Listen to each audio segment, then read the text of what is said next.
I hope that Appu's doesn't follow Murphy's law. Murphy's law states that, Ramesh, something has to go wrong, definitely go wrong. Definitely go wrong. As you go along life, a little bit of maturity, you start actually having a lot of variations of Murphy's law. One of the variations I've understood about the Murphy's law is, when you have an accident, the license or insurance should have expired. You know that time. When you want to get out of the airport early, the luggage will come late. And you don't bring your laptop to Sunshine Toastmasters, okay, your pen drive will not work on somebody else's laptop. So let the lights on here. Okay, so jokes are a sense of humor, the million-dollar question for speakers. 1,000 years ago, in the land of our proud country, Bharat, lived a very powerful king. And he was very famous, and he had a love for adventure and sports. So he would conduct Olympic events every 2 years, and people from across the globe would come and participate in the event. But every year, or every couple of years, India would win every competition. Wrestling, sword fighting, long jump, everything, except they would lose in the archery competition. This became a prestige issue for the king. So he decided, in this huge country, can I not find someone who's a great archer? So he disguised himself one early morning, sets off on his beautiful black stallion, goes across the length and breadth of the country, searches for the elusive archer. 25 days, 28 days, 30 days, he doesn't find anyone who's good enough to represent the country. The last day, he's tired and says, let me give up. Gets on from his horse and searching for some water, he sees a huge expansion of green grass. In the distance, he sees 500 huge trees with huge trunks. In the middle of every tree, there is a bullseye.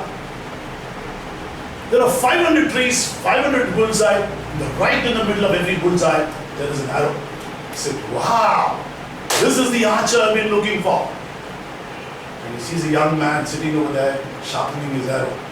He asks him, young man, did you shoot all these arrows? He said, yes. Wow, how did you do it? Very simple, sir. Take the bow and arrow, shoot in all directions. Wherever it hits a tree, draw a bullseye.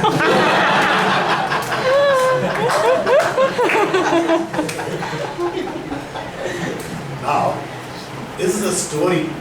Is it a joke or a crude sense of humor? I leave it to your imagination. Even before we answer this question, joke or a sense of humor, we need to define and distinguish between a joke and a sense of humor. A joke is defined as something which is spoken, written or done with the intention of creating laughter and fun. Jokes are also created keeping in mind certain mannerisms, culture, behavior, idiosyncrasies of a race or a particular tribe or a community. For example, we have Scottish jokes, Irish jokes, blonde jokes, and of course of Sardar jokes, Santa Banda jokes. Let's understand what a joke really is by listening to this little Santa story. Santa was all excited, he landed in London for the first time. And he wanted to see London so much. So morning and evening he goes across London, seeing the River Thames, Buckingham Palace, London Eye. And in this excitement, he forgets to eat, he forgets to answer even nature's call. By evening 5 o'clock, he realizes that he has to answer nature call. And we Indians are smart, we can find a place, right? And he finds a beautiful stream to relieve himself. And as he's about to relieve, there's a whistle, the policeman goes, hey, stop, stop. You can't do this here. This is London. So Santa in his usual voice says, me urgent, please.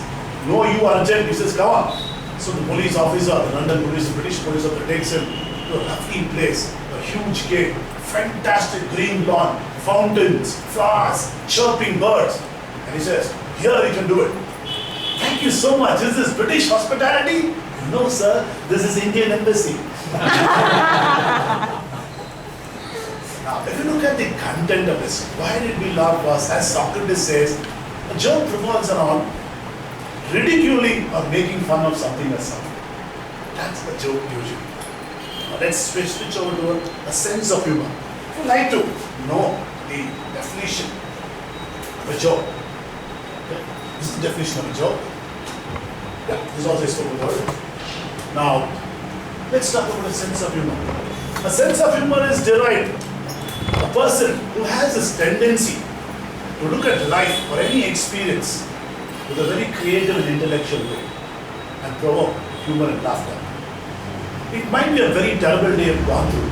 It might be a terrible failure, but still this person has got a sense of humor. Now, a Toastmaster man asked me, how do I develop the sense of humor? All of us face challenges in life, failures, bad days, stress. But there's one kind of individual, if you're like me, good old days, I'm a very sensitive, emotional, and I get stressed over silly things. At the end of the day, if you look at my face, I'd be like a constipated crocodile. A lot of us will be like that. We take life, and if you walk into a lift, you see people with a moron kind of face, you don't even smile. The other kind of people are the people who are like children, like childlike. There's a lot of fun. I don't know if you join the dots back and go back to your school days. You're wearing a white shirt, maybe you're 10 years old, you're wearing a white shirt, a white skirt, it's raining heavily, there's a lot of mud and water, and your mother comes to pick you up in the umbrella and says, hey, Raju, be careful, there's mud, be careful, you're wearing white shirt. What do you do? Jump into the pool, you're completely muddy. Do we still do that? If you do that, Raju, they'll say, man or what?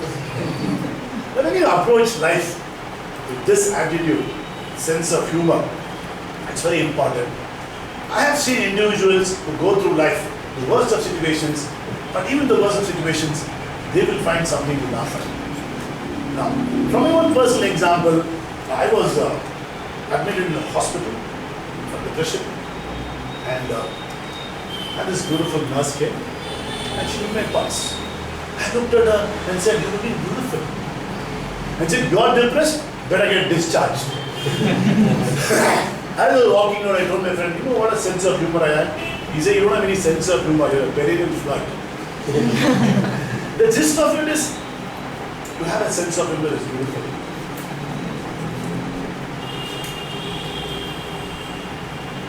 Now, is it possible to look at life in the worst of situations and laugh at it?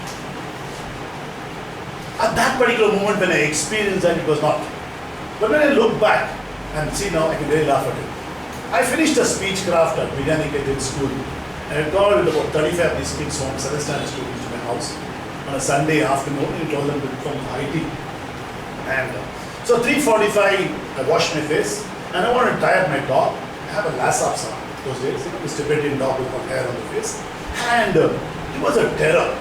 And his purpose in life was very clear: attack human beings. He had no confusion about that. Okay. And they say dogs are colorblind, but this fellow practiced racial discrimination. Okay. He attacked my dog. Honestly. And so many times I've landed on the police station because this fellow with the postman, the telephone man, so many people. So I had to tie him up at 3:45, 4 o'clock because I didn't want him to bite any of the students. And we have a nice lawn in front, we have this French windows where you can see people coming. So this dog patiently sits there all day, waiting for the next victim to come. But we keep our gates locked.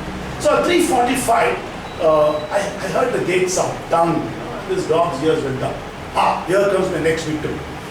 And I realized that he might bite somebody, so I rushed to the door and he was jumping at the door.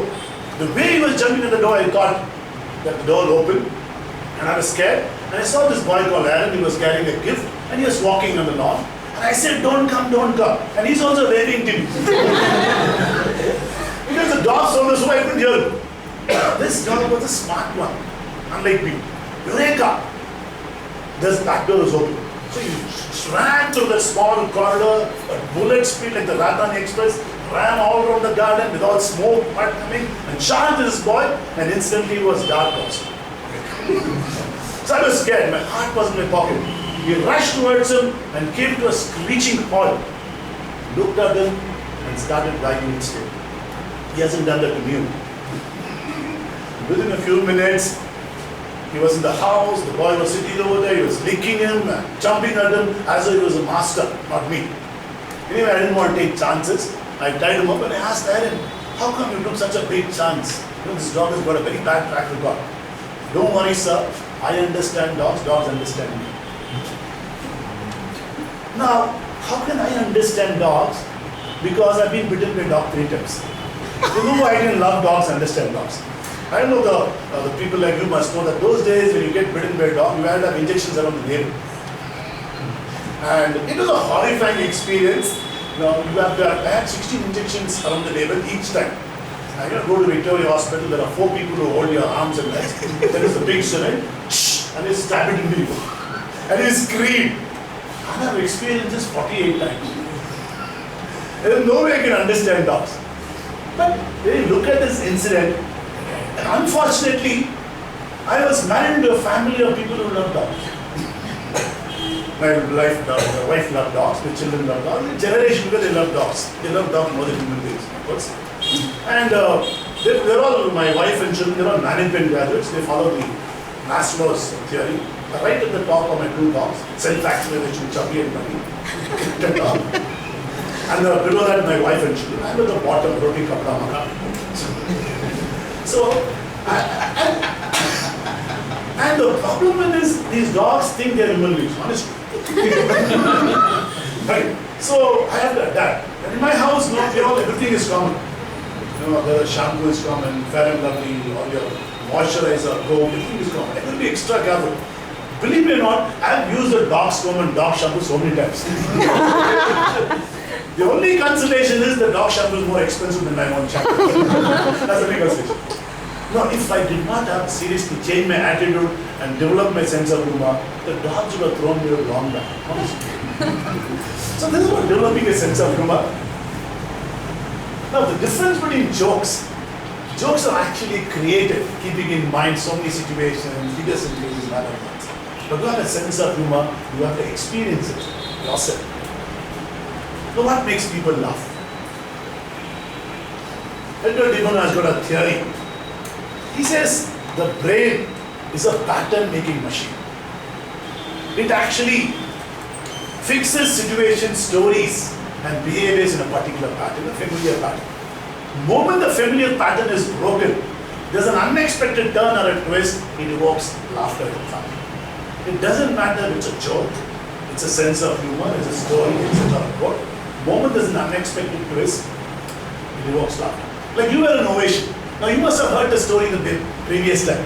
It did not evoke enough laughter because already the pattern is established. You understand that? That's the way it goes. Now, I'm going to tell you a small story and I want you to tell me where the pattern is broken. Did you find that? Okay.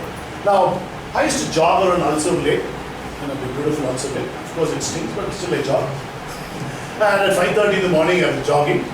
And I saw this old man around 65 years, immaculately dressed, white tracksuit, white shirt, white jogging shoes. And he was slim and trim and he had that grace on his face, the warm grace. And he was jogging like a gazelle. Fabulous. Around 60, 65 years old, and my ego was there, why can't I jog? I started jogging then at full speed. Then he was aware of my footsteps. The faster I jogged, the faster he started jogging. And I jogged, and this Buddha really jogged. He jogged, 3 rounds, 4 rounds I tried, no, I couldn't compete with him. Second day, third day, and he was having fun. Every time I look back, he'd smile and jog. 3 days, 4 days, 6 days, 7 days, I could never catch up with him. And the last day I caught up with him, running in the opposite direction. It's true. Now, what's the pattern we broke over here? It is an unexpected twist which evokes laughter. So this is what Edward Gibbon's theory is. And if you're a speaker, whether you use a joke or a sense of humor, you need to keep breaking patterns every moment. Okay. What are the benefits of sense of humor? You may feel good, of course. But benefits actually, scientifically, there is a theory called the relief theory. This says that people who have the ability to laugh at life, even on a bad day, okay, get a beautiful relief from stress and psychological tension. And the life is much better. So that's about this relief effect. It is like a relief of tension, like an antidepressant. But is it possible to laugh all the time? It's difficult. But like you have said, the theme of the day, change your thought and change your world. Change your thought. When you have a sense of humor, definitely can change things. Okay. No, not all of us, when my beginning journey, over years, maybe 10 years of my journey in Toastmasters, I was always known as a person who was very emotional speaker, who would make people cry. Okay. And in the general public, you can't keep making people cry all the time, right? It will chase you off. Okay. So I had to develop a sense of humor, adapt jokes, etc. So over the years, I started developing certain techniques. So one of the techniques which I developed was the humorous quote. How do you take a humorous quote and adapt or connect to your objective? I was addressing this KSRTC bus drivers, and my objective was to motivate them or influence them to stop smoking, which is easier said than done. But I had to get them to their attention. So my opening quote was, smoking helps you lose weight. And there were some smiles. I said, one lung at a time. Now, the moment I said the second statement, the face twisted. I had driven home the point in the beginning that if you continue smoking, you're going to lose weight definitely, but not the usual way, but by losing one lung at a time. So the objective was to use a humorous quote and drive the point right in the beginning of the speech. So as Toastmasters speakers, you can take a lot of humorous quote and drive your point through your speech, especially in 7-minute speech, to drive home your point. That's a good idea if you do that. Now, a humorous quote and a personal story. This is a nice combination which you can try also. I was at Intel several years ago. We were doing a speech card for Intel. It was Intel Club, Intel Toastmasters. And these speech crafters, week after week, they were actually overshooting their time. They were supposed to be 3 minutes or 3.5 minutes, and they were going 5 minutes. And every time we told them, batch after batch, they used to do the same. So I had to drive home the point, and I told them, speech crafters, a speech, should be like a mini skirt, long enough to cover the subject and short enough to create interest. Some Toastmasters say you are crossing with politics, religion, and sex. Don't blame me, it was Winston Churchill who quoted the first not me. And I continued with the speech crafters by telling them, my own personal story that, every Toastmaster I know has practiced his or speech in front of the family, children, and even the dogs. And I get so bored of listening to your speeches. The day you tell them you're going to give a speech, even the dog disappears. There's nobody around you. So there was a particular Project 10 speech which I had to give, highest CC level. It was a very nervous occasion, it's supposed to be inspiration. And I was begging everybody and nobody was interested.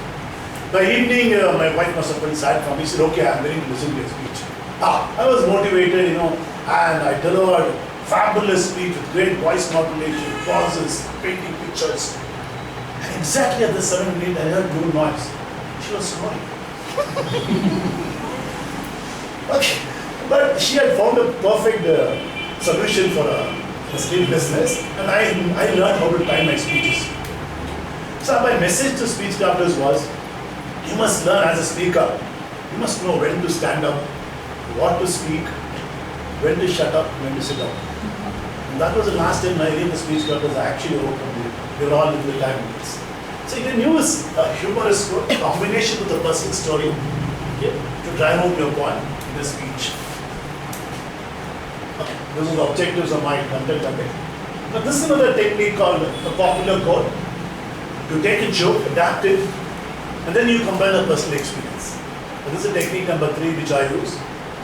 Some of the popular quotes in speaking circles is, there are only 2 kinds of speakers. One who are nervous, the rest are all liars. And this is a very popular quote. Now how do I drive the point?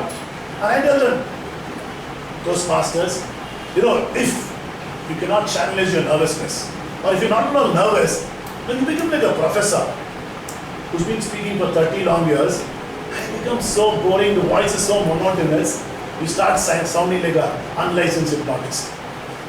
So the point is, how do you channelize your nervous energy? It's very important. Sometimes nervous energy could be dangerous if you do not know how to channelize it. Like how I experienced when I went to Chennai. The previous day I had meeting till 12:30 and I had not prepared one word of this particular content. So I sat till 4:30 and I finished my whole presentation. And I couldn't sleep. So I was very groggy and nervous talking in front of so many Toastmasters. So I came into the hotel, Hilton. At the hotel, I was walking up into the corridor, rehearsing my speech. And this lady stopped me and said, sir, You seem nervous? No, I'm not nervous. I'm a Toastmaster. If you're not nervous, what are you doing in the ladies' toilet? Okay.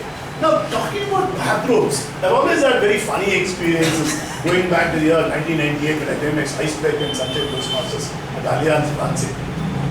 Believe me or not, I was so nervous, I walked into the ladies' bathroom and the ladies screamed me more on, I came running up.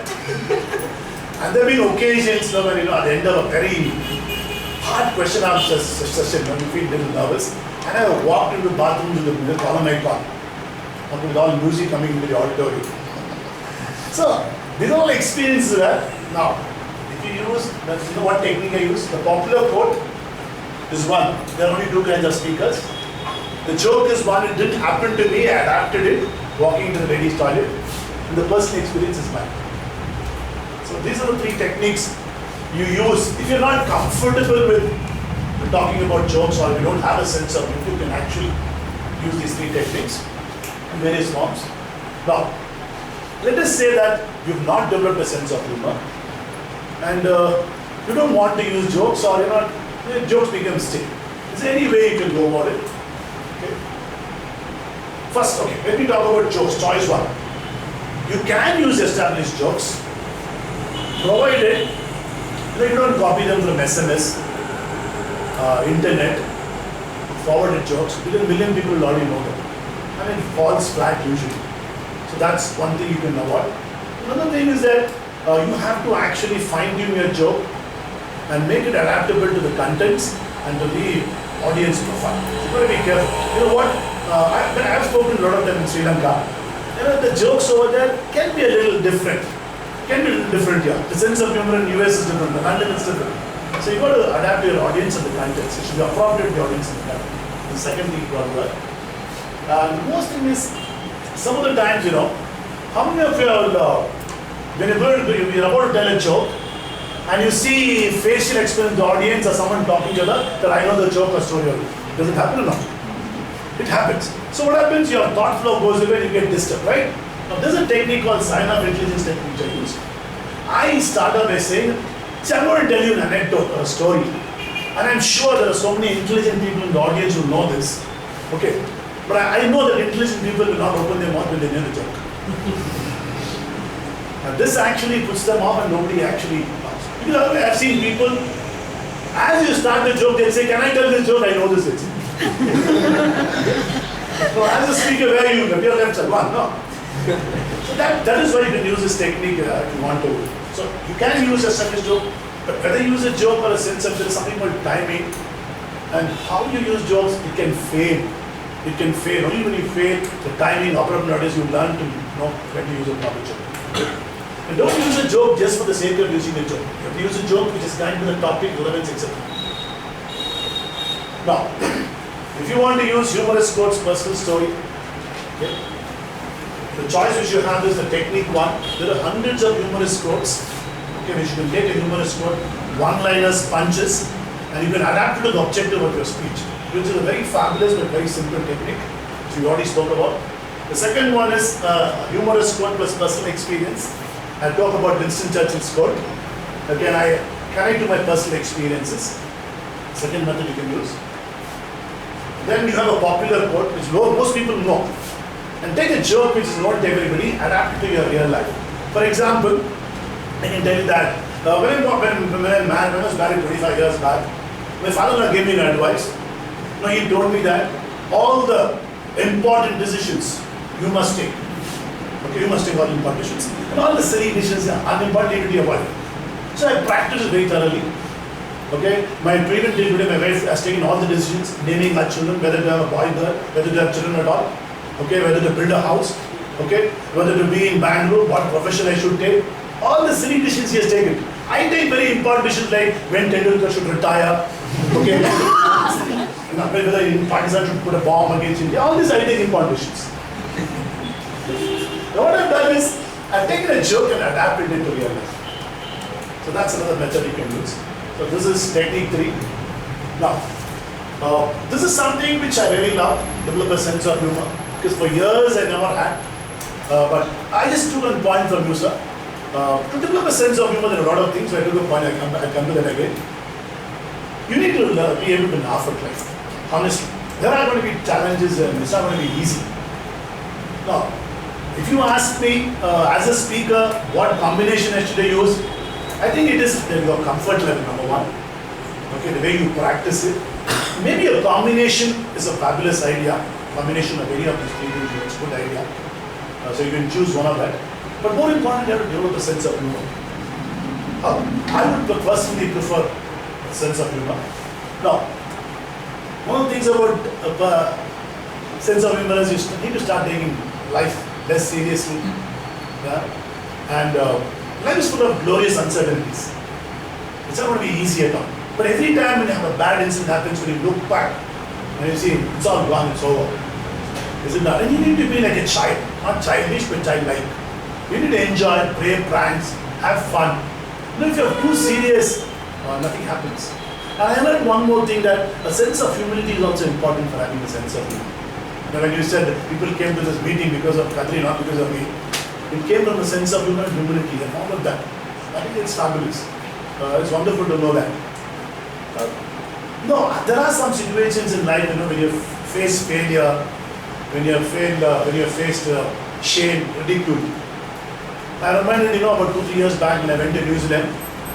Okay, people wanted to go bungee jumping, but I didn't want to go because just before I left, I saw the Bangalore Mirror on, headlines. A guy jumps and bungee jumping, he dies. So I didn't want to take any chance. I told my friends to go. But they told, you're a motivational speaker. No, you must jump. I thought motivation is different, bungee jumping is different. Don't mix up the two things. Don't mix up the two things. But they started, guiding me, and they paid something like 5,000 rupees in New Zealand dollars, and they forced me to stand on top. Now I am standing on top. There are 3-4 people in a row. The 350 feet or something. There's water gushing full speed. You can see those boats on sides. Okay. And they've tied this rope, and there's a girl next to me, she's screaming, I don't want to go. She's not encouraging me anyway. Okay. And this guy is tied this thing over here. I'm asking, is it tied properly? It's tied properly. He says, I know my job, he says. Okay. He asked me, what do you do? I can't tell him I'm motivation speaker. I told him I'm a business consultant. And he said, okay, fine. And he says, why are you worried so much? In 18 years, not a single person has died. And I said, I don't want to break any world records. Okay. But by the time I was talking, he pushed me. Oh my God. And I was airborne within a few seconds. I'm gone, Govinda, finished dead today. Okay. And I closed my eyes, and first time I'm praying actually. I'm saying, forgive me. At that particular moment, something magical happened. This cool breeze from the winter breeze, it was fabulous. It hit my face. And I got connected with nature. I opened my eyes and I felt like a bird. And the distance I could just see the snow-capped mountains. Yes, I was scared. There was fear. There were butterflies. But it was beautiful. And as I went down, I could see the crystal clear copper sulfate blue waters. And as I went into the water, touched, I went about 10 feet. I came out gushing for air. Believe me, all the money in the world, it's fabulous, nothing can beat that. Fear gone, everything gone. But at that moment, it was scary. But because of such incidents, I learned to start laughing at life. It's alright. So, it's fabulous. If you ask me, haven't I still answered the $1 million question? No, I haven't answered. Because Gandhi had answered the question decades back. When he said, if I did not have a sense of humor, I would have committed suicide long back. Gandhi said and he went away. But we have followed. Thank you, ladies and gentlemen. Is there anything you'd like to ask questions or share your thoughts about this? We have about 5 minutes. About sense of humor, jokes, or any challenges you have.